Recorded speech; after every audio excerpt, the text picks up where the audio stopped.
ठीक, मी सुरू करतोय आता. सर्व महाराष्ट्र विद्रोही सांस्कृतिक चळवळ महाराष्ट्राचे सर्व कार्यकर्ते, पदाधिकारी आणि सर्व चळवळीत काम करणारी मंडळी, आपण हा जो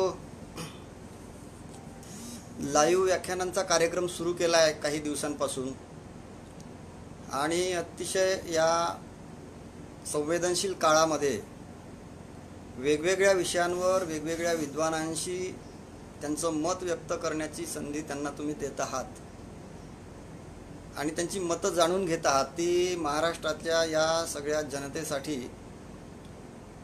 फार उपयोगी ठरत आहे. वेगवेगळे विषय आहेत.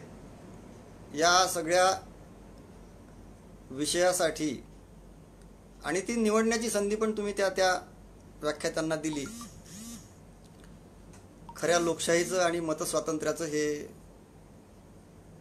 महत्त्वाचं लक्षण आहे. ते आपण सर्व पाळतोच आहोत. मी सर्वप्रथम आपणास सांगू इच्छितो की आज मी या कोरोनाच्या संकट काळातील महाराष्ट्राचं प्राथमिक शिक्षण, त्या शिक्षणाच्या समोरील आव्हानं, अडचणी आणि त्याच्यावर आपल्या परीनं काय जे ग्रामीण भागातील विद्यार्थ्यांच्यासाठी काय उपाय करता येतील याबाबत चर्चा करणार आहोत. ते तपशीलवार करणार आहोत. अतिशय अशी ढोबळ चर्चा आहे ती, परंतु फार तपशिलात जाऊनही करणार आहोत. बरं, एवढीशी चर्चा ही काही सर्व विषयांना स्पर्श करणारी असणार नाही, पण काही महत्त्वाचे मुद्दे असतील की ज्या मुद्द्यांच्या आधारे या प्राथमिक शिक्षणामध्ये म्हणजे ग्रामीण भागातील विद्यार्थ्यांच्या, अतिशय गरीब, शिक्षणापासून अजूनही फार वंचित असलेल्या लोकांच्या शिक्षणाच्या बद्दल आपण चर्चा करणार आहोत. या बाबतीत सरकारचं काय धोरण आहे, या धोरणांचा अतिशय पुसटसा असा आढावा किंवा स्पर्श आपण फक्त त्याला करणार आहोत. ते सरकार स्पष्ट करील आणि ते स्पष्ट होत आहे. लोकांच्या लक्षात त्या सगळ्या गोष्टी येत आहेत. आताचा जो काळ आहे हा फार भयानक आहे. कोरोनानं सर्व जगभर उत्पात केलेला आहे आणि त्याला आपला सध्या तरी काही इलाज नाही आहे. ही जगभराची समस्या आहे. ती जगभराची आहे, तशीच देशाची, आपल्या देशाची आहे, आपल्या राज्याची आहे, आपल्या तालुका, जिल्हा आणि गावाची सुद्धा आहे, आपली स्वतःची सुद्धा आहे. या कोरोनानं आपल्या सगळ्या जीवनाला व्यापून टाकलेला आहे. त्याचे सर्वात जास्त परिणाम, जे वाईट परिणाम असतील कोरोनाचे, ते मानव म्हणून सर्व मानवांना तर भोगावेच लागतील, परंतु या सगळ्या गोष्टीचा मार सर्वात जास्त गरीब, वंचित, पीडित, कष्टकरी, मजूर, कामकरी, कामगार, हातावर पोट असणारे लोक, शेतीचे मजूर, या लोकांना जास्तीत जास्त भोगावा लागत आहे आणि लागणार आहे याच्या पुढे. जे मंडळी, जे लोक हातावर आणून पानावर खातात, आपल्या मुलाला आपल्या गावातल्या शाळेमध्येच पाठवू शकत नाहीत,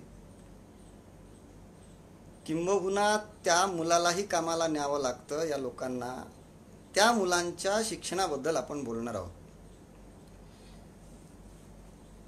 आपण या कोरोनाच्या संदर्भामध्ये आपल्याला सगळ्यांना माहिती आहे, तर काय परिणाम होतील या शिक्षणावर, त्यातल्या त्यात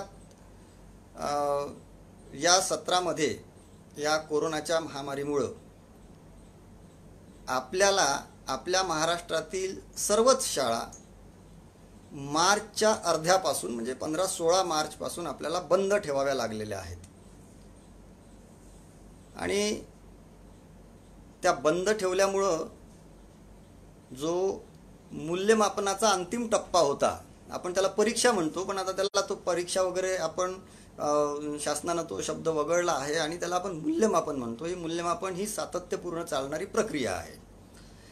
तर या मूल्यमापनाचा दुसऱ्या सत्रातला शेवटचा म्हणजे संकलित मूल्यमापनाचा जो टप्पा आहे तो आपल्याला कंप्लीट थांबवावा लागला आहे.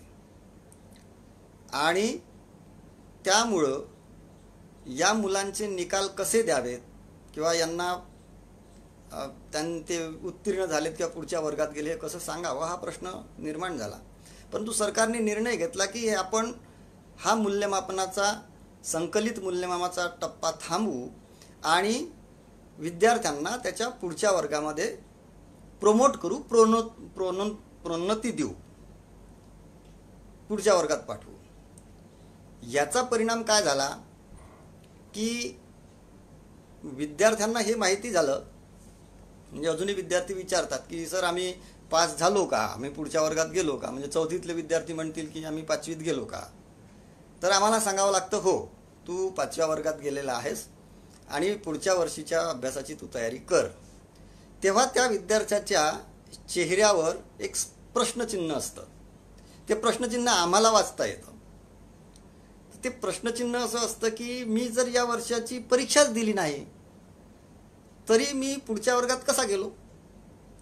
एक सर्वसामान्य समज आहे पालकांची आणि विद्यार्थ्यांची, शिक्षकांची की परीक्षा पास झाल्याशिवाय पुढच्या वर्गात जाता येत नाही. आणि ते बरोबर आहे. तर त्या मुलाच्या चेहऱ्यावरचं प्रश्नचिन्ह जे वाचता येतं परंतु त्याचं उत्तर आम्हाला देता येत नाही. पण त्याला आता काही इलाज नाही. दुसरी महत्त्वाची गोष्ट अशी आहे की मूल प्रोन्नत झालं, पुढच्या वर्गात गेलं. आता पुढच्या वर्गाची शाळा ही केव्हा सुरू होणार आहे या कोविडच्या त्रासदीनं हे अजून काही निश्चित नाही. म्हणजे शासनाची पण तशी तयारी नाही. शासन चर्चा करत आहे, विद्वान आपली मतं देत आहेत, पालकांची मतं येत आहेत, शिक्षकांची मतं येत आहेत, पालक शिक्षक संघटनांची मतं येत आहेत आणि या मतांमध्ये कुठेही एक वाक्यता नाही. मागील काही 2-3 दिवसापूर्वी अशी मतं आली की आता सप्टेंबर नंतर 1 ऑक्टोबरपासून शाळा सुरू होतील. मग लगेच मत असं आलं की आपण जूनपासूनच शाळा सुरू करू. मध्ये काही विद्वानांची मतं आली की शाळा सुरू करणं काही योग्य नाही. आणि सरकारचं मत फायनल अजून यायचं आहे. तसं काही पत्रक निघालं नाही. म्हणजे आपण सरकारी पत्रक निघाल्याशिवाय ते काही फायनल मत धरत नाही. मधल्या काळामध्ये शिक्षण विभाग काय करतो असा प्रश्न उपस्थित झाला पालकांच्या आणि जनतेच्या मनामध्ये. तेव्हा शिक्षण विभागानं म्हणजे एक यंत्रणा आहे ती ट्रेनिंग देणारी, त्या यंत्रणेनं आम्ही डिजिटल शिक्षण देऊ किंवा मोबाईलच्या माध्यमातून, इलेक्ट्रिकल माध्यमातून विद्यार्थ्यांना घरीच अभ्यास करायला लावू आणि अशा पद्धतीनं त्यांचं शैक्षणिक समाधान करू, त्याचा अभ्यास घेऊ असा एक विचार पुढे आणला आणि त्या संदर्भात कार्यवाही पण सुरू झाली. त्याबाबतही आपण या ठिकाणी चर्चा करणार आहोत.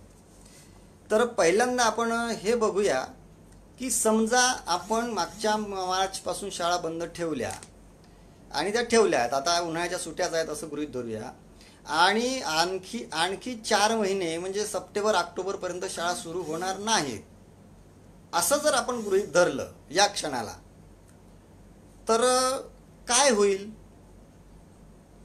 या गोष्टीचे पालकांवर काय परिणाम होतील, विद्यार्थ्यांवर काय परिणाम होतील, विद्यार्थ्याच्या शिक्षणावर काय परिणाम होतील, त्याच्या मनावर काय परिणाम होतील, एकूण समाजामध्ये त्याचा कसा संदेश जाईल याबाबतची आपण थोडक्यात चर्चा करूया. तर ही चर्चा जी मी करणार आहे आता, ही चर्चा मी काही माझ्या मनाचे मांडे मांडलेले नाही आहेत. तर मी एक शिक्षक आहे आणि प्राथमिक शिक्षक आहे. मी प्राध्यापक नाही, म्हणजे वरच्या वर्गांना शिकवत नाही. वरच्या वर्गाशी माझी काही तशी हे कनेक्टिव्हिटी नाही. माझी कनेक्टिव्हिटी म्हणजे बांधिलकी ही अतिशय सामान्य कुटुंबांशी आहे, गावातल्या लोकांशी आहे, ग्रामीण भागातल्या लोकांशी आहे. त्यांच्या सुखदुःखांशी मी समरस आहे. त्यांच्यामध्ये मिसळतो तेव्हा त्यांना समजून घेतो. त्यांची मुलं माझ्याजवळ येतात तेव्हा त्यांच्या घरची दारची आर्थिक, सामाजिक, शैक्षणिक, कौटुंबिक सर्व स्थिती मला माहिती आहे. आणि 1-2 दिवस शाळा बंद राहिली तरी काय परिणाम होतात आणि 4 महिने शाळा बंद राहतील तर काय परिणाम होतील याबाबतची चर्चा काही शिक्षकांशी, काही केंद्रप्रमुखांशी, काही पालकांशी चर्चा करून प्रत्यक्ष विद्यार्थ्यांशी बोलून सुद्धा मी ती करण्याचा प्रयत्न केला आहे. आणि शेवटी एक मी शिक्षक असल्यामुळं मी काही विचार करू शकतो.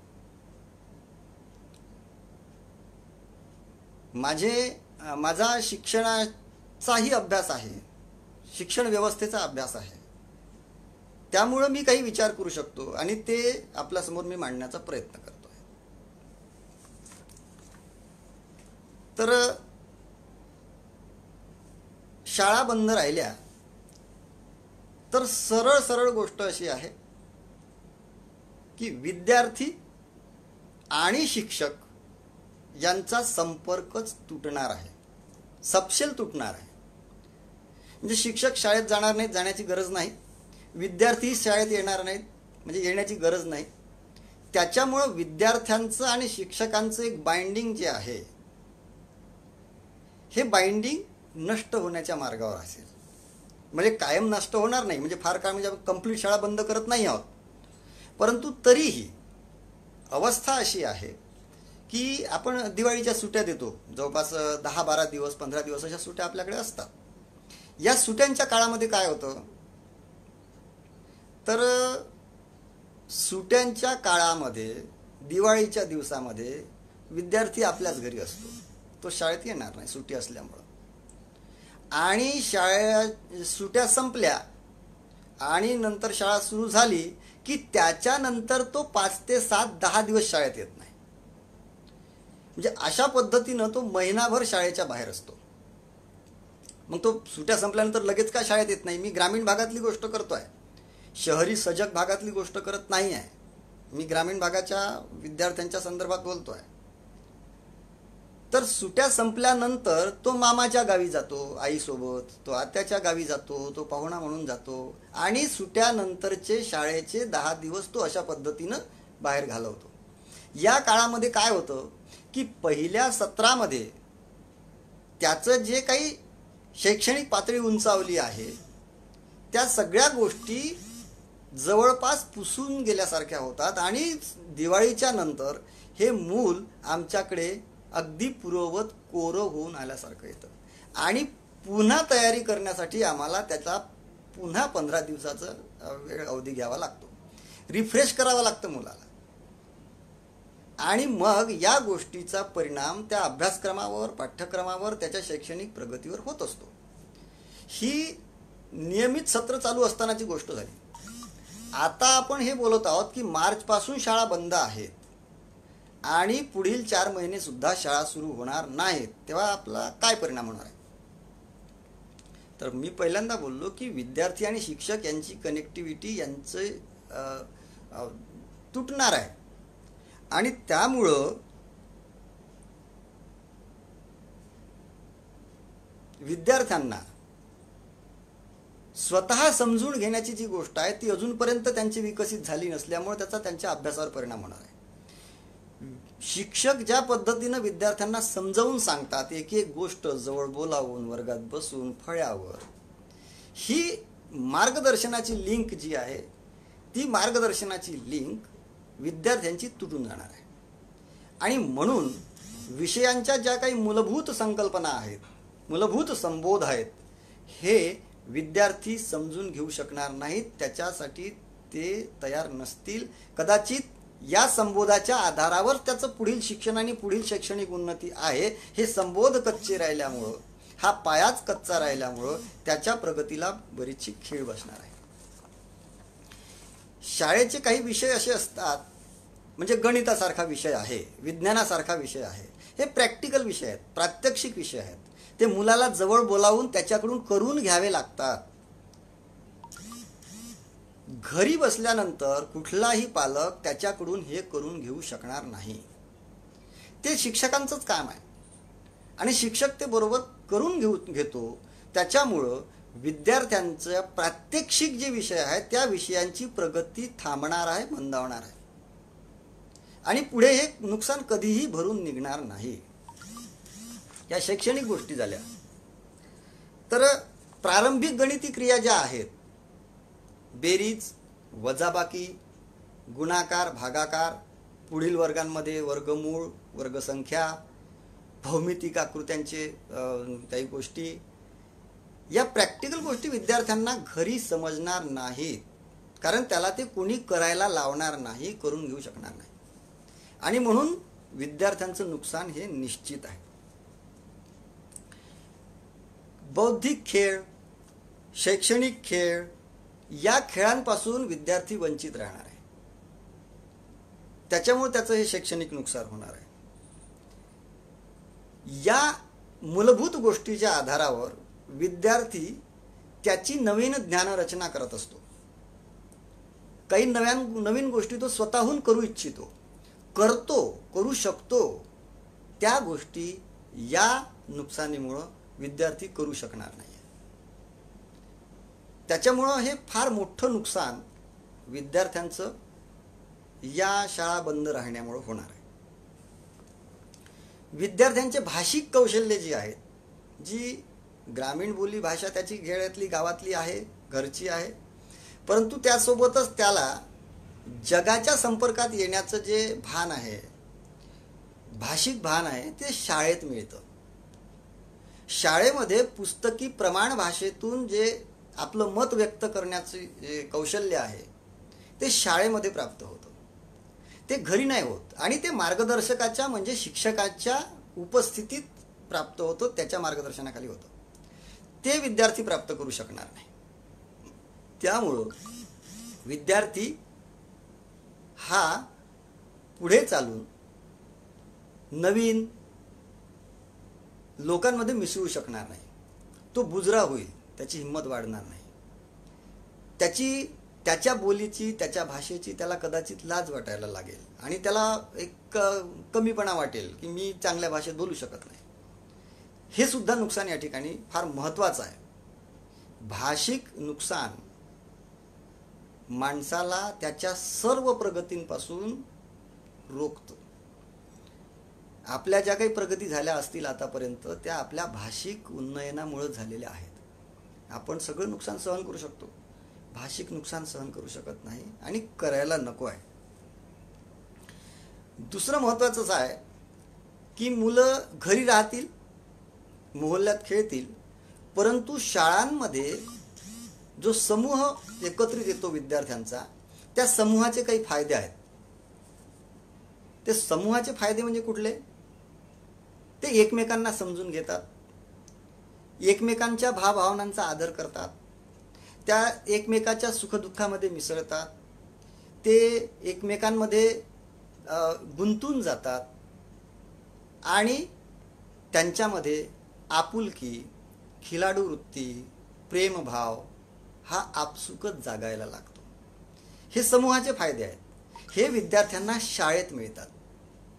हे कदाचित घरी राहून शाळेच्या बाहेर मिळू शकणार नाहीत.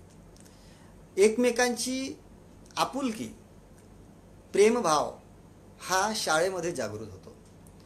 म्हणून शाळेत जर विद्यार्थी काही काळ जरी शाळेपासून बाहेर राहिले तरी या गोष्टीचा फार मोठा दुष्परिणाम आपल्याला, समाजाला भोगावा लागणार आहे.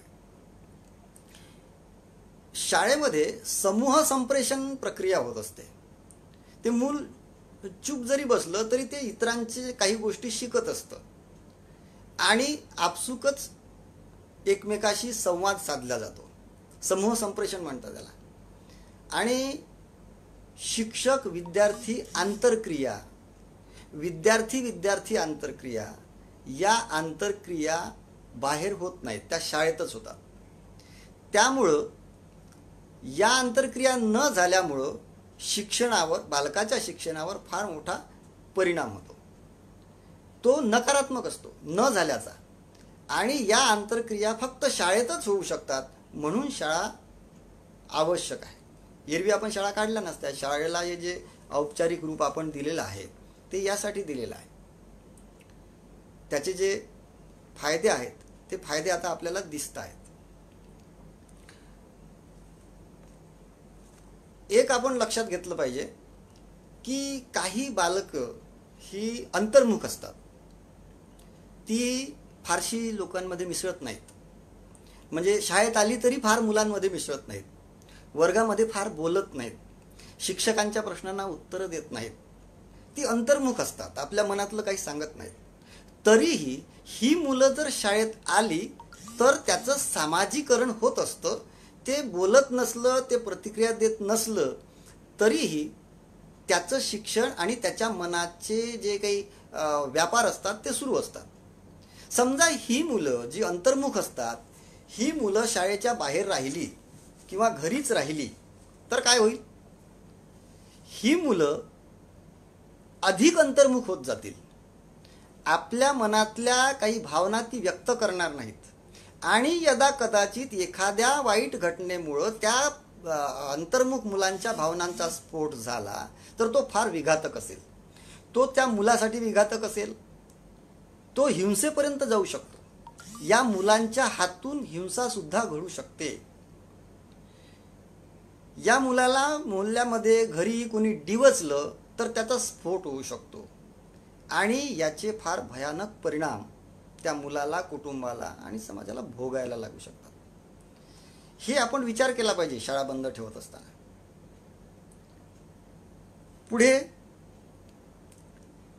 याचे आपण शैक्षणिक दुष्परिणाम आता पाहिले. आता याचे सामाजिक दुष्परिणाम काय होतील या गोष्टीचा आपण पहिले विचार करू. मुलं शाळेत आली नाहीत आणि घरी राहिली तर ती काही घरीच बसणार नाहीत. तर ही मोहल्ल्यातल्या, गावातल्या काही मोठ्या मुलांच्या संपर्कात येतील. त्यांच्यापेक्षा वयाने मोठे. या मोठ्या मुलांच्या संपर्कात आल्यामुळं या मोठ्या मुलांचे जे काही व्यापार आहेत त्या व्यापारांचा परिणाम यांच्या मनावर होईल. ही मुलं शिव्या द्यायला शिकतील. ही मुलं या मोठ्या मुलांसोबत तंबाखू, विडी, मावा, खर्रा असल्या प्रकारच्या व्यसनांच्या आहारी जाण्याची शक्यता नाकारता येत नाही. लहान मुलं ही अनुकरणशील असतात. ही सहज ज्या गोष्टी पाहतात त्या गोष्टींचं अनुकरण करतात आणि त्या गोष्टी आपल्या व्यवहारात आणण्याचा प्रयत्न करतात. आपल्या लक्षात असेल किंवा आत्ताचीच ताजीच घटना आहे की एका गावामध्ये एका पहिल्या वर्गाच्या मुलीला एका 16-17 वर्षाच्या मुलानं कुटुंबातल्या किंवा त्याच्या ओळखीच्या त्या कुठंतरी शाळेच्या गावाच्या बाहेर नेलं. तिच्यासोबत दुर्व्यवहार केला. तिला काही पोर्न व्हिडिओ दाखवले आणि तिचा खून पण केला. असल्या घटना महाराष्ट्रामध्ये घडू नयेत हे जर आपल्याला वाटत असेल तर आपण शाळांच्या बाबतीत सकारात्मक विचार केला पाहिजे. या घटना ही लहान मुलं जेव्हा या मुलांच्या, मोठ्या मुलांच्या संपर्कात येतील तेव्हा असले अपघात होण्याचं प्रमाण वाढेल. लहान मुलं या मोठ्या मुलांच्या संपर्कात आल्यामुळं लहान मुलांचं लैंगिक शोषण होण्याची शक्यता दाट आहे. असे प्रकार वाढतील महाराष्ट्रभर. शाळेत मूल आलं की या गोष्टींवर काही ना काही प्रमाणामध्ये आळा बसतो. मूल शिक्षकांच्या निगराणीत असतं. हे प्रकार टाळण्यासाठी आपल्याला शाळांचा सकारात्मक विचार करावा लागेल. लहान मुलं, आधीच म्हटलं मी की ती अनुकरणशील असतात. त्यांना काही दुर्व्यसनं जर लागली तर ही दुर्व्यसनं भागवण्यासाठी मुलं घरापासून चोरी करण्याचा प्रयत्न करतात. घरापासून सुरुवात होते ही.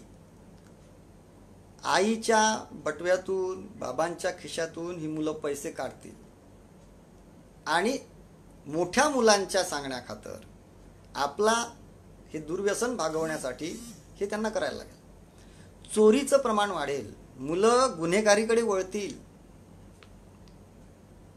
दुसरा जास्त महत्त्वाचा धोका आहे की मुलं काही घरीच राहणार नाहीत. तर ही मुलं गावातले जे काही धोकेदायक ठिकाण आहेत, नदी आहेत, नाले आहेत, पहाड आहेत, खाई आहे, दरी आहे, जंगल आहे, रान आहे, पडक्या इमारती आहेत, या धोकादायक ठिकाणांमध्ये या मुलांचा वावर वाढेल आणि यांच्या जीविताला पण धोके उत्पन्न होतील. यांच्यापासून इतर मुलांना धोके, यांच्या स्वतःच्या जीवाला धोका उत्पन्न होईल. अशा प्रकारचे शारीरिक त्रासद्या मुलांच्या बाबतीतल्या आपल्याला सहन कराव्या लागतील. हे होऊ नये. आता दुसरं महत्त्वाचं असं की आपण हा विचार करू, मग पालक काही शांत बसतील का? पालकांना तर विद्यार्थ्यांची काळजी आहे, आपल्या मुलाची काळजी आहे. मग ते काही या मुलांना घरी एकटं सोडणार नाही. त्यांच्या जेवणाचा आणि त्यांच्या सुरक्षेची, त्यांच्या शिक्षणाची काळजी पालकांना आहेच. पालक या विद्यार्थ्यांना लहान का असेना आपल्यासोबत कामावर नेतील. मग ते गावखेड्यांमध्ये शेतीची कामं असो, राजकाम असो, बांधकाम असो, मजुरीला जात असताना सोबत नेतील. त्याच्यामध्ये काळजी असेल, त्याच्यामध्ये विद्यार्थ्यांच्या बाबतची काळजी असेल. परंतु मुलं या पालकांसोबत बाहेर जाण्यामुळं अभ्यासापासून कंप्लीट दुरावले जातील. दुसरी शक्यता अशी आहे की जी मोठी मुलं असतील, 10-12 वर्षाच्या वरची मुलं असतील, या मुलांना पालक कामाला नेतील, मजुरीला नेतील, त्यांच्याकडून मजुरी करून घेतील. त्याच्यामध्ये त्यांना त्यांचं शोषण करण्याचा उद्देश नसेल. परंतु जर हा घरीच राहत असेल आणि घरी चालून वाईट गोष्टी करत असेल, त्याच्यापेक्षा माझ्यासोबत येऊन कामाला लागला तर त्याची काही मजुरी येईल, 100-150 रुपये, असा पण विचार पालक करू शकतील. हा विचार सहज असेल, परंतु या गोष्टीमुळं मुलांचं आपसुकच शोषण होईल आणि मूल बालमजुरीला चालना मिळण्याची शक्यता आहे. ही जी गोष्ट आहे ही पण आपण टाळू शकतो. दुसरं, मुलं घरी राहिलीत, गावात राहिलीत की ते उपद्व्याप करणार, सहज करणार. ती सहज प्रवृत्ती आहे त्यांची आणि या सहज प्रवृत्तीचे त्यांना दुष्परिणाम भोगावे लागतील. आई वडिलांचा मार त्यांना खाण्याचा आहे. लहान लहान गोष्टीसाठी मुलांना मारहाण होईल. या मारहाणीमुळे त्यांच्या मनावर परिणाम होईल आणि एवढंच नव्हे तर त्याच्यामुळं त्याची मनस्थिती खराब होईल आणि मूल आक्रमक आणि हिंसक होण्याची शक्यता नाकारता येणार नाही. तर या गोष्टींचा विचार आपल्याला करावा लागेल. पालकांची मनस्थिती अशी होईल, शाळा बंद झाली की मूल शाळेत नाही गेलं तरी चालेल. सोबतच विद्यार्थ्यालाही असं वाटेल की शाळा नाही गेलं तरी चालेल, काहीच फरक पडत नाही, आपण पुढच्या वर्गात जातो. अशा प्रकारच्या मनावर, विद्यार्थ्यांच्या मनावर परिणाम होण्याची शक्यता आणि पालकांच्या पण मनावर परिणाम होण्याची शक्यता आहे. दुसरं आणखी महत्त्वाचं असं आहे की शाळा बंद आहे. आता शाळा जरी सुरू असल्या तरी शाळा सुरू असल्यानंतरच काही गावातील असामाजिक तत्व शाळेच्या इमारतींचा, आवाराचा दुर्वापर करतात. शाळा आपलीच आहे असं म्हणून शाळेचं नुकसान करतात. शाळा जर कंप्लीट बंद झाल्या तर या बाबतीतही फार मोठा धोका निर्माण होण्याची शक्यता आहे. शाळेला, काही शाळांना महाराष्ट्रातल्या ग्रामीण भागातल्या विज्ञान लॅबॉरेटरीज मिळालेल्या आहेत आणि व्हर्च्युअल क्लासरूम मिळालेले आहेत. काही शाळांना प्रोजेक्टर्स मिळालेले आहेत. ह्या ज्या इलेक्ट्रॉनिक वस्तू आहेत यांचा वापर होणार नाही आणि याचा उपयोग विद्यार्थ्यांना काहीच होणार नाही. त्याच्यामुळं या 4-6 महिन्यामध्ये वापरात नसल्यामुळं खराब होण्याची शक्यता, पावसाळ्याच्या काळामध्ये खराब होण्याची शक्यता, त्याची निगा न राखली गेल्यामुळं शक्यता आहे आणि ह्या कायमस्वरूपी वाया जातील.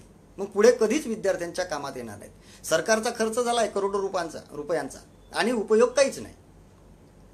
त्याच्यामुळं या गोष्टीचीही विचार आपण या बाबतीत करूया.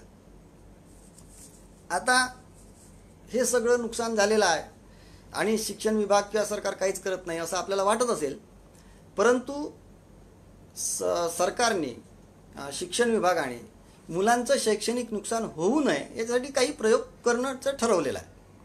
तर तो प्रयोग कुठले असतील तर त्या शिक्षण विभागाने असं म्हटलं आहे की आपण विद्यार्थ्यांना डिजिटली अध्यापन करू.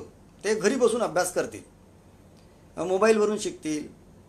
काही शैक्षणिक ॲप्स आहेत, ते ॲप्स त्यांनी डाउनलोड करावे आणि त्यातून ते शिक्षण घ्यावं.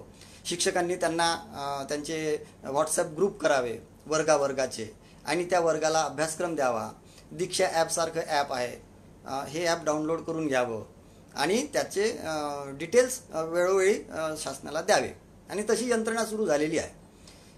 केंद्रप्रमुखांच्या, गट शिक्षणाधिकाऱ्यांच्या सभा ऑनलाईन घेतल्या गेलेल्या आहेत आणि या बाबतीतची तयारी शिक्षण विभागाने केलेली आहे. मग याच्या बाबतीमध्ये आपण म्हणू शकतो की नाही हे चांगलं असेल आणि चांगलं आहे करू शकतो आपण, पण तसं होत नाही. या बाबतीतली ग्रामीण भागातली परिस्थिती काय आहे तर या बाबतीतली ग्रामीण भागातली परिस्थिती जर विचार केला, जी ऑनलाईन चालणार आहे, नेटनी चालणार आहे, मोबाईलच्या भरोशावर चालणार आहे, तर जेव्हा शिक्षकांनी सर्व्हे केला आणि किती विद्यार्थ्यांजवळ मोबाईल आहेत, म्हणजे विद्यार्थ्यांजवळ म्हणजे पालकांजवळ मोबाईल आहे, तर ग्रामीण भागातली परिस्थिती अशी आहे की या गोष्टीसाठी लागणारा अँड्रॉइड मोबाईल 3G 4G हे केवळ 20 ते 22% पालकांजवळ आहे. एक आकडेवारी आली होती, त्यांनी म्हटलं होतं की 27% पालकांजवळ आहे. म्हणजे सरकारी सांगितलं गेलं होतं की 27% पालकांजवळ आहेत एकूण महाराष्ट्रात. पण तसं नाही आहे, ते फक्त 20 ते 22%च आहेत. आणि 20 ते 22% असल्यामुळं काय होतं, त्यातल्या त्यातही ते पालकांचे स्वतःचे आहेत. काही मोबाईल काकाचे, काही मोठ्या भावाचे, मोठ्या बहिणीचे, आत्याचे, मावशीचे, अशा प्रकारे नात्या गोत्यातले आहेत. ते प्रत्यक्ष विद्यार्थ्यांच्या उपयोगाचे नाही आहेत. म्हणून हे प्रमाण त्याच्याही पेक्षा कमी येतं. म्हणजे ते जवळपास 17-18% येतं. या 17-18% परिस्थिती काय आहे तर या 17-18% परिस्थिती अशी आहे की काही पालकांजवळ इंटरनेट पॅकेज नसतं, काही पालकांजवळ ॲप्स डाउनलोड केलेले नसतात, काही पालकांजवळ व्हॉट्सअप नाही आहेत आणि जिथे सगळ्या या गोष्टी असतील कदाचित तिथे इंटरनेट सर्व्हिसच नाही आहे, संपर्क क्षेत्र नाही होत. तर अशा या सगळ्या अडचणी या क्षेत्रातल्या आहेत. म्हणजे मी स्वतः माझ्या वर्गासाठी, म्हणजे 15-16 विद्यार्थ्यांचा माझा वर्ग आहे, या 15-16 विद्यार्थ्यांमध्ये केवळ 5 विद्यार्थी मोबाईलधारक आहेत आणि 5 विद्यार्थी मोबाईलधारक असूनही त्यातले 3 विद्यार्थी हे मोठ्या बहिणीचा मोबाईल, काकाचा मोबाईल, मोठ्या भावाचा मोबाईल असे आहेत. तो ग्रुप केल्यानंतर त्यांना मी एक घरी अभ्यास करण्यासाठी एक कविता पाठवली की आज ही कविता तुम्ही वाचा. एकाही पालकानं तो मोबाईल उघडून पाहिलेला नाही आणि ती कविता विद्यार्थ्यांना ऐकवली नाही. ही स्थिती आहे. या बाबतीत पालक अजूनपर्यंत पूर्ण सजग झालेले नाहीत ग्रामीण भागातले डिजिटल शिक्षणासाठी आणि त्यांना ती प्रक्रिया नीरस वाटते. प्रत्यक्ष विद्यार्थी शिक्षकांकडून जे शिकतात ते त्यांना फार महत्त्वाचं वाटते. अजून ते या बाबतीमध्ये संपूर्ण साक्षर झालेले नाहीत. अनेक पालक विद्यार्थ्यांजवळ मोबाईलच देत नाहीत कामावर घेऊन जातात, दिवसभर मूल मोबाईल शिवाय असतं आणि संध्याकाळीही ते मोबाईल दाखवतीलच याची काही एक शाश्वती नाही. तर ही स्थिती असल्यामुळं हा जो डिजिटल अभ्यासक्रमाचा किंवा ऑनलाईन अभ्यासक्रमाचा फंडा आहे तो त्या भरोशावर आपण राहू शकत नाही. तो एक शैक्षणिक उपक्रम असेल, परंतु तो शाळा सुरू असतानाच आपण करू शकतो, तो शाळेत करू शकतो. मी म्हटलं की व्हर्च्युअल क्लासरूम आहेत, या व्हर्च्युअल क्लासरूममध्ये ते करता येते, प्रोजेक्टरच्या द्वारा ते करता येते. आता शाळेच्यापासून दूर राहिल्यामुळं विद्यार्थी ह्या सगळ्या अडचणी येत आहेत आणि विद्यार्थ्यांचं नुकसानच होत आहे. आता असा एक मुद्दा समोर येईल की मग आपण आता कोरोनाच्या बाबतीत काय करणार आहोत. मग शाळा सुरू केला तर कोरोनाची लागण होईल आणि ती लागण झाल्यावर मग आपण काय करणार आहोत. तर ही शक्यता आहे. शाळा सुरू केल्या तर मुलांचा घोळका होईल, फिजिकल डिस्टन्सिंगचा प्रॉब्लेम निर्माण होईल, हे शक्य आहे, हे बरोबर आहे, हे काही नाकारता येत नाही. परंतु आपला आजचा विषय असा आहे की ज्या ठिकाणी लोकसंख्येची घनता जास्त आहे म्हणजे शहरी भागामध्ये, या शहरी भागातल्या शाळा आपण वगळलेल्या आहेत आणि आपण विचार करत आहोत ग्रामीण भागातल्या शाळा. ग्रामीण भागातल्या शाळा ज्या अतिशय दूरस्थ भागामध्ये आहेत, त्या दूरस्थ भागातील शाळा आपण काही मार्गदर्शक तत्वांच्या आधारे सुरू करू शकतो आणि त्या केल्या गेल्या पाहिजेत. म्हणजे कशा करता येतील, आपण ते थोडीशी मार्गदर्शक तत्व आपण त्यासाठी घेतलेली आहेत, त्याचा आपण विचार करणार आहोत. तर कोरोनाची आपली स्थिती काय आहे. कोरोनाच्या सोबतच आपल्याला राहायचं आहे हे आता सिद्ध झालेलं आहे. औषध नाही, तर त्याच्यापासून बचावात्मक पवित्रे जे आहेत ते बचावात्मक पवित्रे आपल्याला अंमलात आणायचे आहेत. मग ते फिजिकल डिस्टन्सिंग आहे, त्याच्यानंतर मास्क लावून फिरणे आहे, सॅनिटायझेशन आहे, स्वच्छता आहे, या सगळ्या गोष्टींचा उपयोगसुद्धा आपण करू शकणार आहोत. म्हणजे बाहेर देशांनी काय केलं, बाहेर देशांनी शाळा बंद ठेवलेल्या नाहीत. चीनसारख्या देशानं ज्या ठिकाणी वुहान शहरामध्ये हा सगळा प्रकोप तिथून वाढला, त्या देशांनी शाळा सुरू केल्या. ज्या पद्धतीनं त्यांनी दवाखाने तात्काळ उभारले तसे शाळासुद्धा रिन्युएशन करून घेतलं, विद्यार्थ्यांचं फिजिकल डिस्टन्सिंग पाळलं आणि शाळा सुरू केल्या. तर तसले प्रयोग आपल्या इथं सध्या तरी शक्य नाही. म्हणजे आपण शाळामध्ये वेगळं काही नवीन इन्फ्रास्ट्रक्चर नाही लावू शकत. मग काय करू शकतो, तर त्याच्यासाठी काही आपण मार्गदर्शक तत्त्व ठरवलेली आहेत की आपण तसा सल्ला देत आहोत. तो वापरात आणावा न आणावा ते शासन पाहत बसेल. तर काय करता येईल या बाबतीमध्ये असा विचार करता येईल की शाळा सप्ताहातून केवळ 5च दिवस घ्यायच्या. सकाळची शाळा ही कंप्लीट बंद ठेवायची. हा एक महत्त्वाचं आहे लक्षात घेण्यालायक, ते हे की आपलं शिक्षण ज्या शिक्षण हक्क कायद्याच्या अंतर्गत प्राथमिक वर्ग 200 दिवस आणि 6वी 7वी उच्च प्राथमिक वर्ग 220 दिवस शाळा झालीच पाहिजे असं जे सगळं आहे, तो थोडासा मुद्दा बाहेर ठेवला पाहिजे. आपण एका वेगळ्या आपत्ती काळातून जात आहोत, म्हणून आपल्याला शाळा कंप्लीट बंद पण ठेवायच्या नाहीत, परंतु शाळा चालू करत असताना काही गोष्टी पाळायच्या पण आहेत. तर शाळा आमचं सुचवणं असं आहे या बाबतीमध्ये की शाळा 5 दिवस घ्यायच्या आणि जी शाळा रोज 7-8 तास विद्यार्थी शाळेत असतात, या केवळ अर्ध्या टाईमवर आणायच्या, म्हणजे 4 तास घ्यायच्या.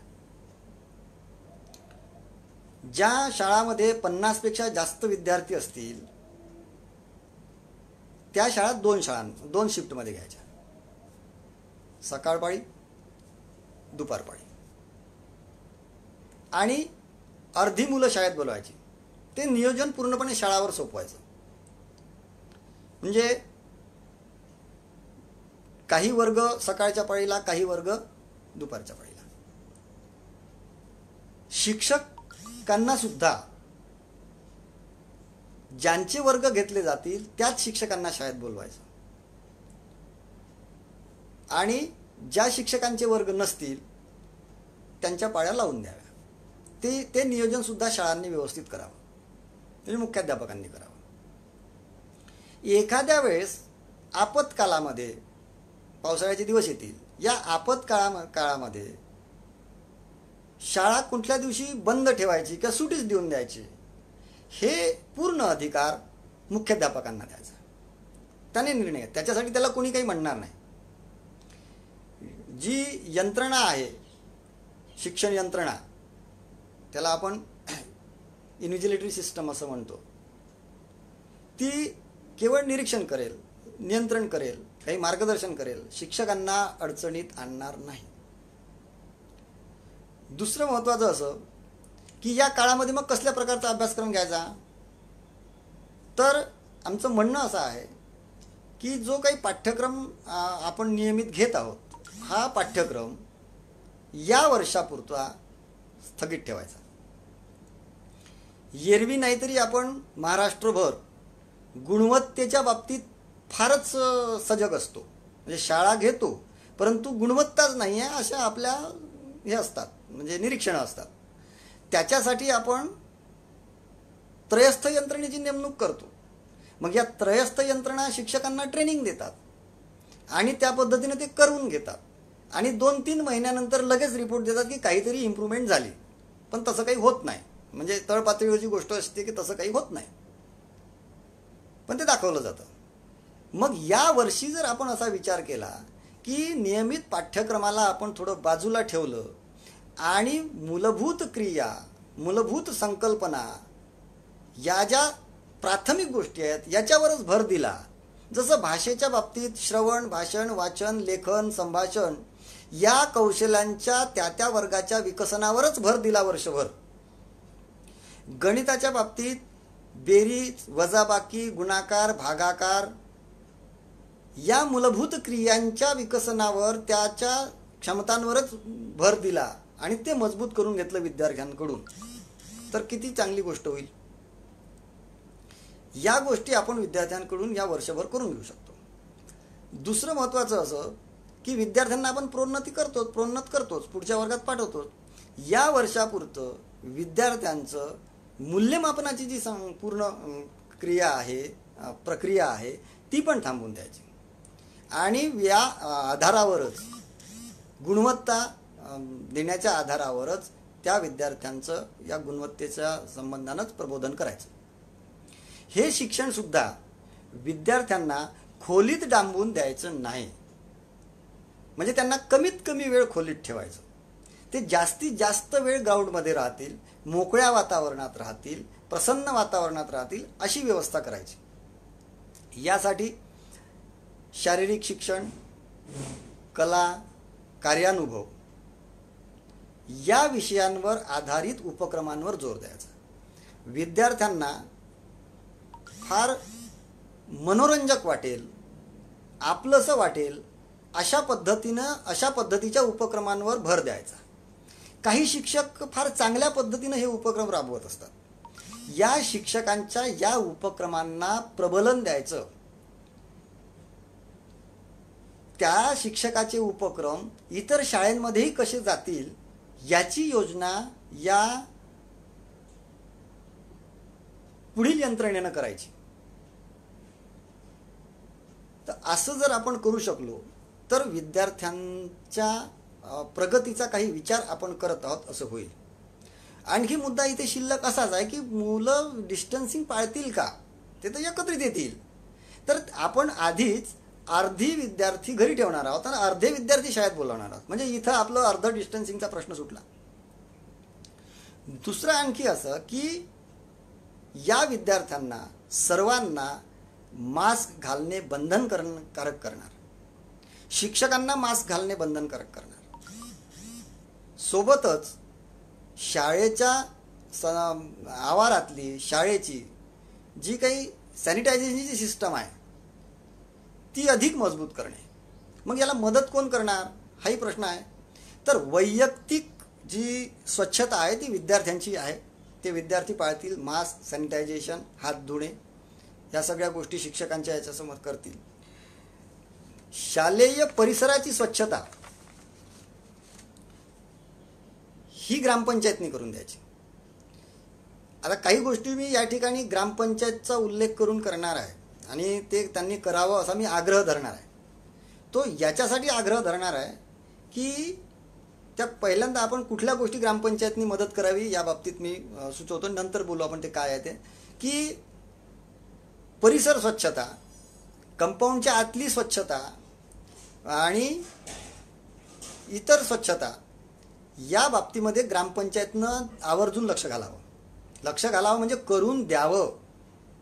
मुलांसाठी हात धुण्याच्या ज्या सोयी आहेत, नळाची पाण्याची व्यवस्था आणि हात धुण्याचं केंद्र हे ग्रामपंचायतनी बांधून द्यावं. शाळांना, प्रत्येक शाळेला पाणी द्यावं आणि ते सॅनिटायझेशन बांधून द्यावं. त्यानंतर साबणाची व्यवस्था, हात धुण्याची व्यवस्था हे सुद्धा ग्रामपंचायतनी करून द्यावी. त्याचं कारण आहे. त्याचं कारण असं आहे की 14व्या वित्त आयोगातला बराचसा शाळेसाठी खर्च करावयाचा पैसा बऱ्याचशा ग्रामपंचायतींनी शाळेसाठी खर्च केलेला नाही. तशी त्यांची इच्छा आहे की नाही आहे हे आम्हाला माहिती नाही. परंतु इतके काही मुद्दे असताना आणि वारंवार त्याचा आढावा घेतला गेला असताना काही ग्रामपंचायतींनी जाणीवपूर्वक शाळांसाठी तो खर्च केलेला नाही. तो शाळांचा पैसा ग्रामपंचायतींजवळ शिल्लक आहे. तो पैसा यावेळेस कामात लावता येईल आणि शाळेच्यासाठी, स्वच्छतेसाठी, विद्यार्थ्यांच्या सुखसोयीसाठी, विद्यार्थ्यांच्या आरोग्यासाठी आपल्याला ते करून घेता येईल. आणखी मग एवढं सगळं करूनही कोरोनाचा प्रश्न उरतोच. हा शिल्लकच आहे. तो काही मिटणारा नाही आहे. आजची स्थिती काय आहे कोरोनाची? कोरोनाच्या संदर्भामध्ये आपल्याजवळ औषध नाही आणि आपल्याजवळ आता एकच इलाज आहे की स्वतःची शारीरिक रोगप्रतिकारक शक्ती वाढवायची, सॅनिटायझेशन पाळायचं आणि कोरोनाच्या सोबत राहायचं. कोरोनाचा फैलाव होऊ द्यायचा नाही. यासाठी विद्यार्थ्यांना आपण जो पूरक आहार देत असतो शाळांमध्ये, पोषण आहार, या पोषण आहाराचं अधिक सकशीकरण करणं गरजेचं आहे. विद्यार्थ्यांना दुपारी जेवण मिळतंच, परंतु त्याचं सकसीकरण यासाठी करणं आवश्यक आहे की विद्यार्थ्यांची इम्युनिटी ही कायम राहिली पाहिजे.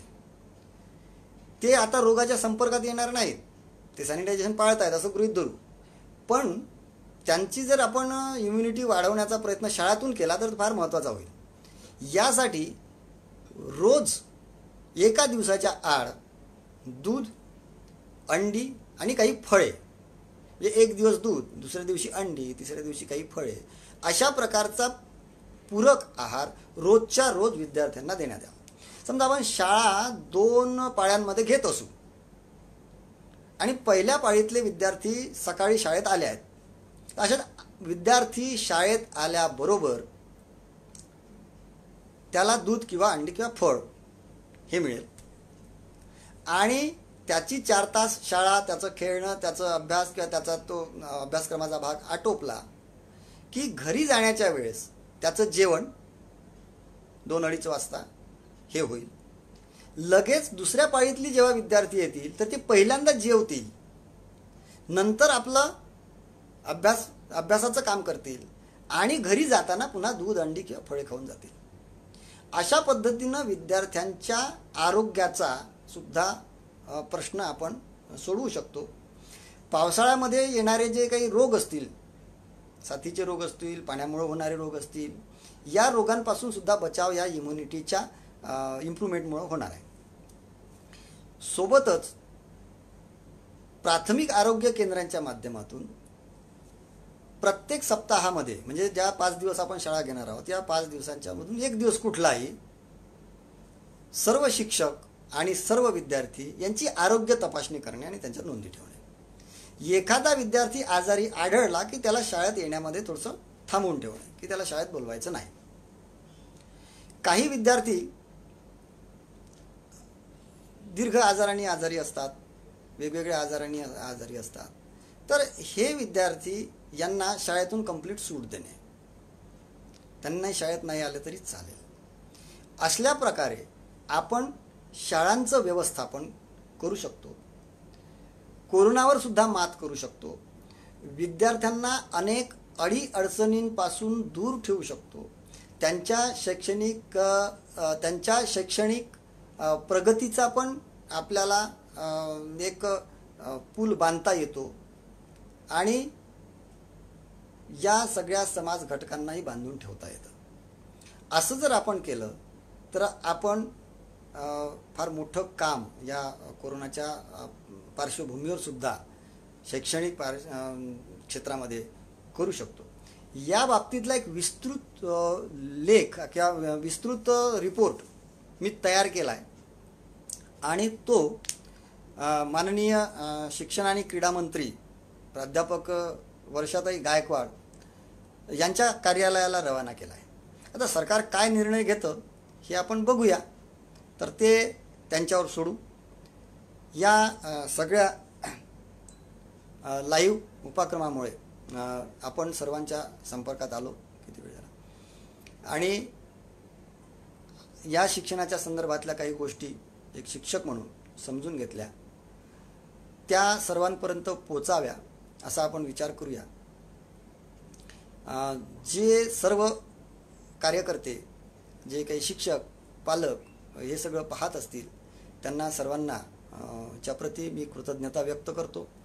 आणि मी प्रसेनजित गायकवाड, विद्रोही सांस्कृतिक चळवळ महाराष्ट्रचा अध्यक्ष या नात्यानं चळवळीतील सर्व लोकांच्या प्रती सदिच्छा व्यक्त करतो आणि शिक्षणाच्या संदर्भातलं हे माझं वक्तव्य आपण सर्वांनी ऐकून घेतलं याबद्दल आभार व्यक्त करतो.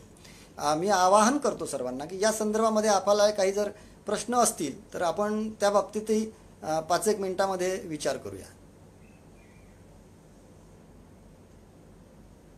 कोणी प्रश्न विचारण्याच्या तयारीत आहे का?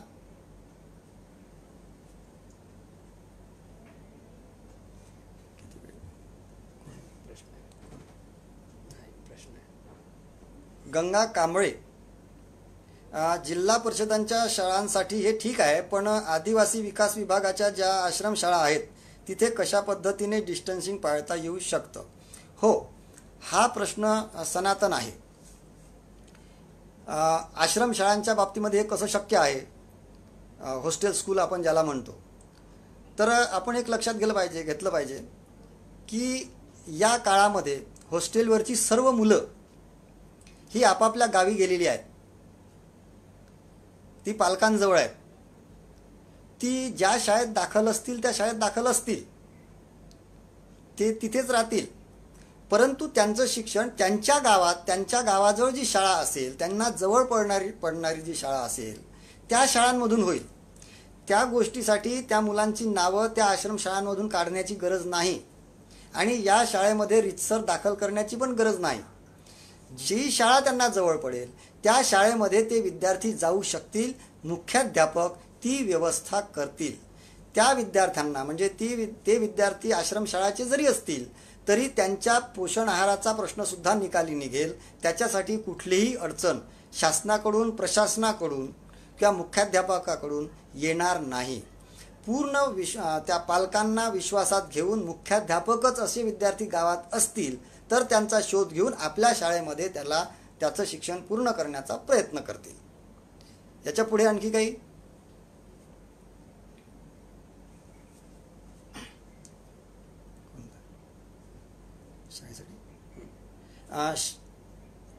किरण विधाते विचारत आहेत, शाळेसाठी ग्रामपंचायत खर्च करत नाही, 10% रक्कम खर्च करण्याची तरतूद ते कपडे व इतर साहित्यासाठी आधीच करतात, नंतर मागणी केली असता ते स्पष्ट नकार देतात. हा अनुभव सर्वत्र आहे. मी आधीच बोललो आहे की 14व्या वित्त आयोगाचे काही पैसे, काही नाही बरेच पैसे जे शाळांसाठी खर्च करायचे होते ग्रामपंचायतला, ते ग्रामपंचायतच्या ग्रामसेवकांना आणि सरपंचांना मिळून खर्चच केलेले नाहीत. मी स्वतः शिक्षक, मी तुमच्यासाठी एक वाईट अनुभव सांगतो आता, म्हणजे सर्वांच्या लक्षात यावा याच्यासाठी सांगतो.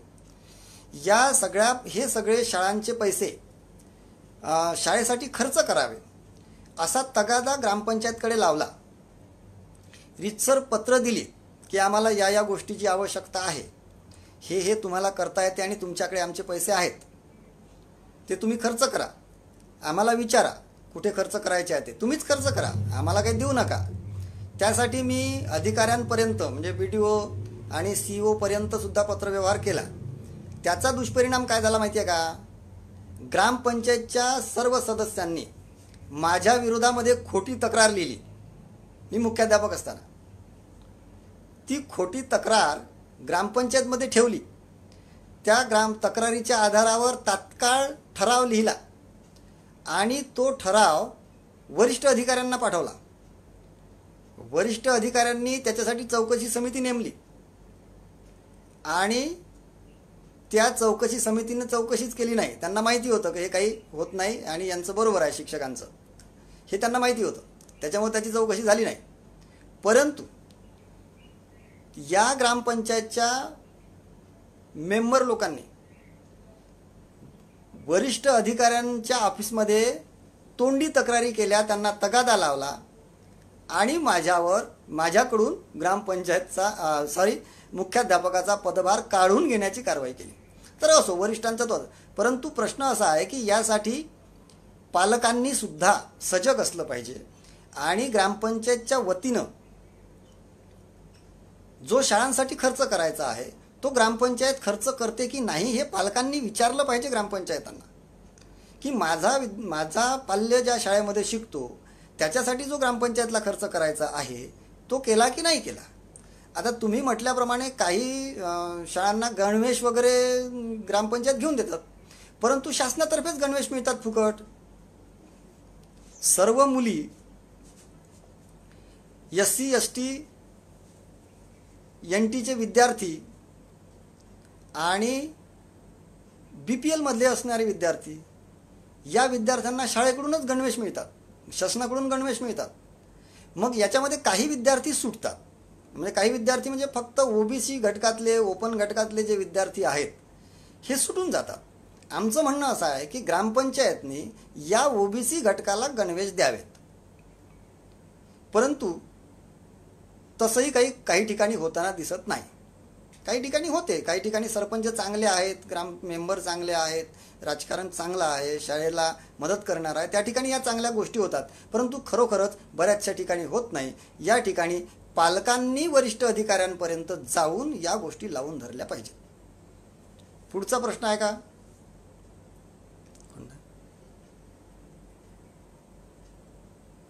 शिक्षकांना नेमणूक असलेल्या ठिकाणी मुक्कामाला थांबायला हवे का?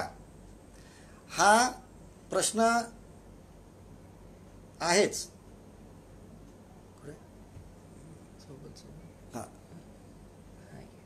सोबतच शिक्षकांना जवळच्या शाळेत नेमणूक द्यावी असे करता येईल काय? शिक्षकांनी नव्हे, सर्वच कर्मचाऱ्यांनी त्यांच्या कार्यस्थळी मुक्कामास राहावं अशी अट आहे. परंतु ही आता शिथिल करण्यात आलेली आहे. पूर्वी शिक्षक गावामध्येच राहायचे, आता शिक्षकांच्याही पाल्यांच्या शिक्षणाचा आणि इतर सगळे प्रश्न आहेत. म्हणून शाळेपासून किंवा त्या गावापासून 8 किलोमीटरच्या आतमध्ये राहावं, त्याला म्हणतात ते मुख्यालयी राहणे. 8 किलोमीटरची अट आहे, ती काही मोठी गोष्ट नाही, परंतु दूर राहतात. परंतु प्रश्न असा आहे की या गोष्टीचा आग्रह करण्यापेक्षा, पालकांनी किंवा प्रशासनाने या गोष्टीचा आग्रह करण्यापेक्षा शिक्षक वेळेत शाळेत येतात की नाही येत, ते बरोबर अध्यापन करतात की नाही करत, विद्यार्थ्यांशी बरोबर वागतात की नाही वागत, आणि विद्यार्थ्यांचा गुणवत्तापूर्ण शिक्षण देतात की नाही देत, या गोष्टीवर कॉन्सन्ट्रेट करणं आवश्यक आहे. केवळ राजकारणाच्या पायी किंवा गुरुजी गावातच राहत नाही म्हणून त्यांना अडचणीत आणण्याचं काहीही एक कारण नाही. आता सध्या शासनाने त्याची सूट दिलेली आहे, ते सूट सर्व शिक्षक उपभोगतात. परंतु हा मुद्दा केवळ शिक्षकांपुरताच मर्यादित राहतो. पटवाऱ्यासाठी कोणी बोलत नाही, ग्रामसेवकासाठी कोणी बोलत नाही, मग शिक्षकांसाठीच का बोलावा, असाही शिक्षक संघटनांचा सूर निघतो. तर मी आधी म्हटल्याप्रमाणे विद्यार्थ्यांच्या शिक्षणाच्या बाबतीमध्ये आपण जर सजग असू तर त्यांच्या गुणवत्तेबद्दल बोलूया, त्यांच्या सुरक्षेबद्दल बोलूया, शाळांच्याबद्दल बोलूया. हा मुद्दा काही तेवढा महत्त्वाचा मला वाटत नाही. दुसरा महत्त्वाचा असा आहे की कोणीतरी म्हटलं आहे की शाळा व्यवस्थापन समित्यांच्या बाबतीमध्ये थोडंसं काहीतरी सांगावं. सत्तेचं विकेंद्रीकरण ही एक महत्त्वाची गोष्ट आहे. राष्ट्रीय तत्व आहे आपलं हे, सत्तेचं विकेंद्रीकरण. आणि सध्या तर सत्तेचं एकत्रीकरण झालेलं आहे. विकेंद्रीकरणाच्या बाबतीतला हा मुद्दा आहे. जसं गावातले लोक आपल्या गावाचा कारभार कसा चालावा यासाठी ग्रामपंचायत निवडतात आणि आपापल्या वार्डाचा मेंबर निवडतात आणि त्याच्याकडून अपेक्षा करतात की ग्रामपंचायतच्या योजना आमच्या मोहल्ल्यापर्यंत, वार्डापर्यंत आल्या पाहिजे. मुद्दा असा आहे की ज्यांची मुलं शाळेमध्ये आहेत त्यांच्या मुलांचं शिक्षण कसं होतं, ते व्यवस्थित होतं की नाही होत, या गोष्टीसाठी पालकांनीच काम करावं, या तत्वाधारित हा मुद्दा आहे. त्याच्यासाठी 17 मेंबरची, जास्तीत जास्त 17 मेंबरची अट घातलेली आहे आणि पालकांनीच त्याच्यामध्ये मेंबर असावं असं गृहीत धरलेलं आहे. आणि तसं होतं. अनेक आमचे शिक्षक मित्र असं म्हणतात की मी ग्राम शिक्षण समिती, शाळा व्यवस्थापन समिती निवडली, मी अध्यक्ष केला. हे म्हणणं चुकीचं आहे. शिक्षकांनी असं म्हणू नये, कारण तेही लोकशाही पद्धतीनं त्याची निवडणूक होते आणि अध्यक्षही त्या मेंबर लोकांमधून निवड. मुख्याध्यापक हा सुद्धा त्या शाळा व्यवस्थापन समितीचा मेंबर असतो, त्याला सुद्धा आपलं मत मांडण्याची परवानगी नाही, त्याला अधिकार असतो. परंतु काही ठिकाणी जालिंदर घिगेजी, मी तुमचा मुद्दा याच्यानंतर घेतो की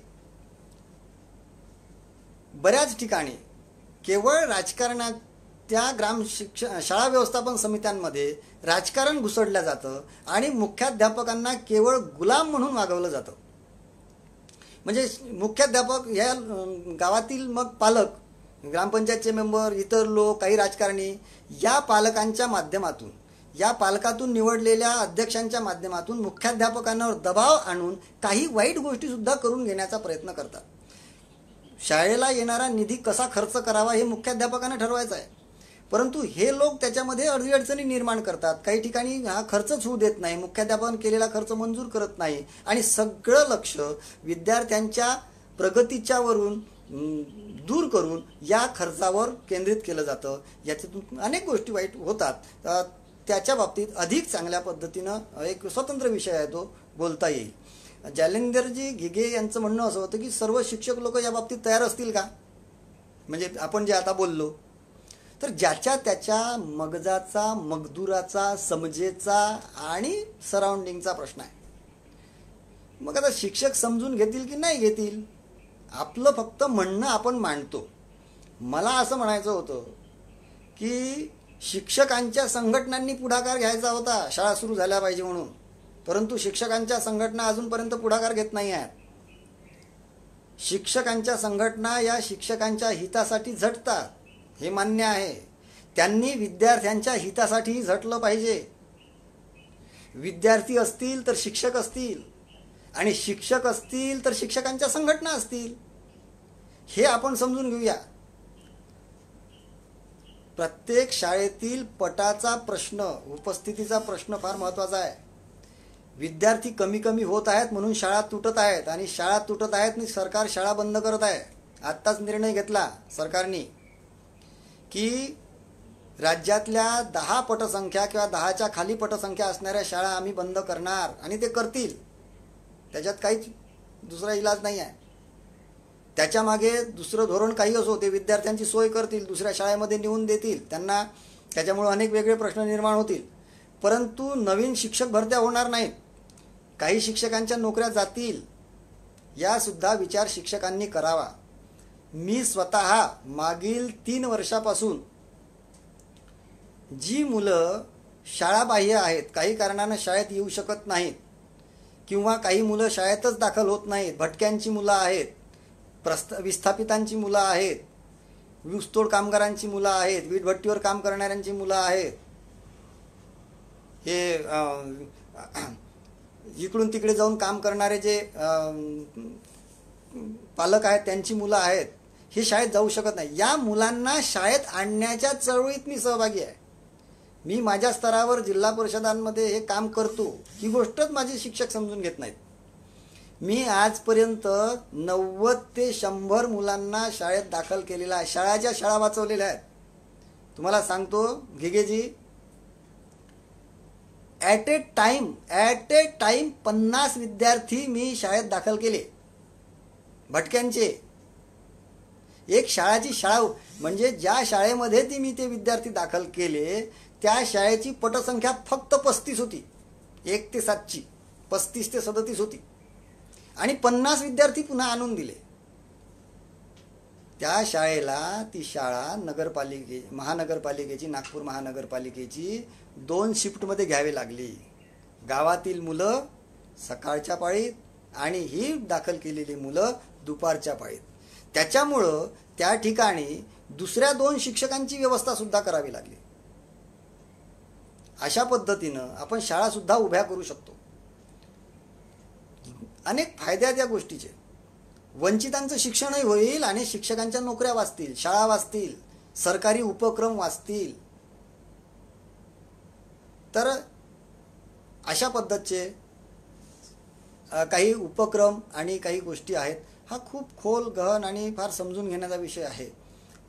शिक्षक मानतील की नाही मानतील हा काही मुद्दा नाही आहे, परंतु आपण आपला विचार ठेवू शकतो. शेवटी जूनमध्ये शाळा सुरू करायच्या झाल्या तर शिक्षक पालक कितपत प्रतिसाद देतील? विजय मांडकेजी, हे बरोबर आहे. शिक्षक आणि पालक कितपत प्रतिसाद देतील?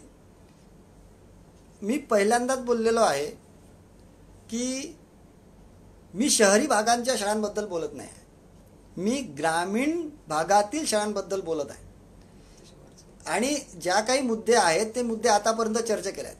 पालकांनी पण त्याला प्रतिसाद द्यावा सकारात्मक, त्याच्यात पालकांचाच फायदा आहे.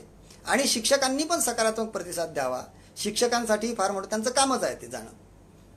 मग काय, असा जर आपण एक आणखी वेगळा विचार केला तर शिक्षक 4 महिने काय घरी बसून फक्त पगार घेतील? हे बरं वाटेल का शिक्षकांना? मला प्रामाणिकपणे मी वैयक्तिकरित्या सांगतो की मी 2 महिने घरीच आहे, म्हणजे शाळेत गेलेलो नाही. चुकून माकून एखाद्या वेळेस गेलो, काही काम असेल तर. या 2 महिन्यात मी फुकटचा पगार घेतला असं मला वाटतं. मनापासून मला वाटतं काहीच काम न करता मी पगार कसा घेऊ, ही धारणा, भावना माझी आहे. काहींना वाटत नसेल तो भाग वेगळा, पण शिक्षकांनी या गोष्टीला सकारात्मक घ्यावं आणि पालकांनी या गोष्टीचा फायदा घ्यावा अशा मताचा मी आहे. किरण विधातेजी म्हणतायत की मुले कोरोनामुळे आनंदी आहेत.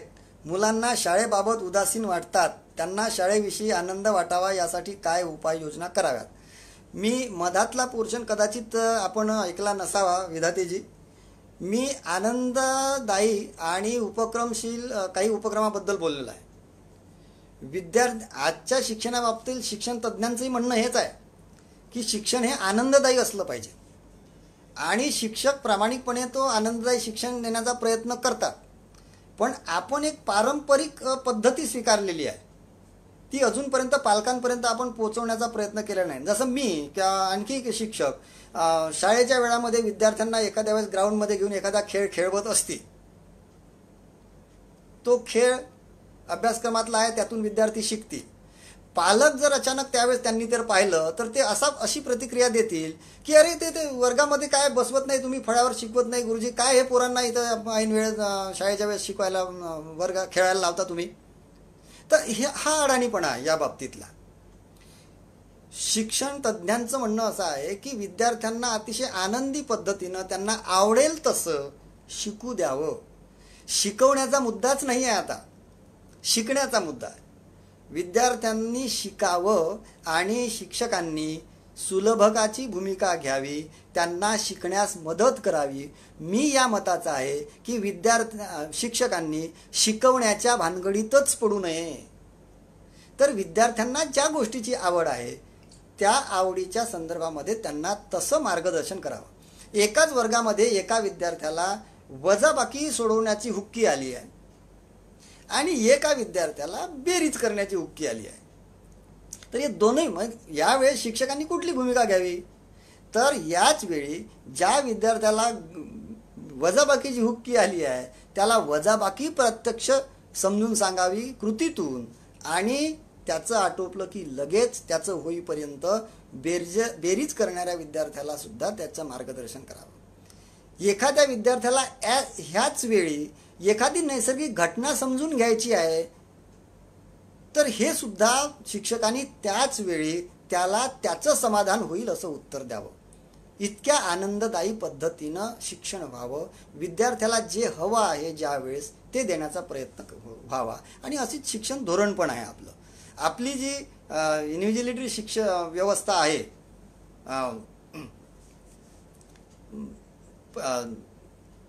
वरची BO EO वगैरे ही अधिकारी, ही व्यवस्था बरोबर नाही आहे. खरा विचार केला तर ही व्यवस्था पहिल्यांदा दुरुस्त करायची आहे आपल्याला. शिक्षक बरोबर आहेत, शाळेमध्ये सगळं बरोबर होतं, परंतु ही जी व्यवस्था आहे वरची तपासनिशांची ती बरोबर नाही आहे. हे माझं वैयक्तिक नाही, ठाम मत आहे. आणि मी या बाबतीत त्या BO EOंच्या सभांमध्ये सुद्धा हेच बोलतो की तुमची व्यवस्था तुम्ही दुरुस्त करा. एखाद्या गट शिक्षणाधिकाऱ्यानं एखाद्या शिक्षकांचं शाळेत येऊन अभिनंदन केल्याचं एखादं महाराष्ट्रातलं उदाहरण मला दाखवता का? म्हणजे मी असा नेहमी मुद्दा मांडतो की शाळांमध्ये वरिष्ठ पत्र पाठवतात की विद्यार्थ्यांचे वाढदिवस व्हावेत आणि त्यांना त्या वाढदिवसाचा आनंद द्यावा, त्याचं फूल देऊन स्वागत करावं, त्याचं गुणगान करावं, त्याला अभिनंदन करावं, हॅपी बर्थडे करावा. मला एक गट शिक्षणाधिकारी दाखवा की जे गट शिक्षणाधिकारी एखाद्या शाळेमध्ये जाऊन त्या शिक्षकाच्या वाढदिवसाला त्याचं अभिनंदन केलेलं आहे, निदान व्हॉट्सअप मेसेज तरी केलेला आहे. केंद्र प्रमुखानं नाही, असं अजिबात होत नाही. ही जी तुमची हृदयस्थ कनेक्टिव्हिटी आहे हे कधी होणार आहे? तुम्ही शिक्षकांना मित्र कधी समजणार आहात? या वरिष्ठ अधिकाऱ्यांमध्ये जोपर्यंत हे येत नाही तोपर्यंत आपल्या शिक्षण व्यवस्थेचं काहीही खरं नाही. म्हणून आपल्याला त्रयस्थ सिस्टमची मदत घ्यावी लागते आणि आधार किंवा आणखी ते काय ते म्हणतात वेगवेगळ्या NGOज मग आम्हाला इंटरफेअर करतात आणि जी त्या NGO मध्ये काम करणारे साधे DED नसतात, BEd नसतात, त्यांना शिक्षणाचा काही अनुभव नसतो, अध्ययनाचा अनुभव नसतो, ते गुरुजींना कसं शिकवावं हे शिकवतात. या ठिकाणी गुरुजींचा अहम किंवा गुरुजींचा आत्मविश्वास कमी होतो, हे सुद्धा बघितलं पाहिजे. तर असो, यापुढे आणखी काही असेल तर बोलूया, नाहीतर मग आपण रजा घेऊया. ठीक आहे मांडकेजी, मी आपणा सर्वांचे आभार व्यक्त करतो आणि इथेच थांबतो. नमस्कार. जय भारत, जय संविधान. सर्वांना विद्रोही सलाम.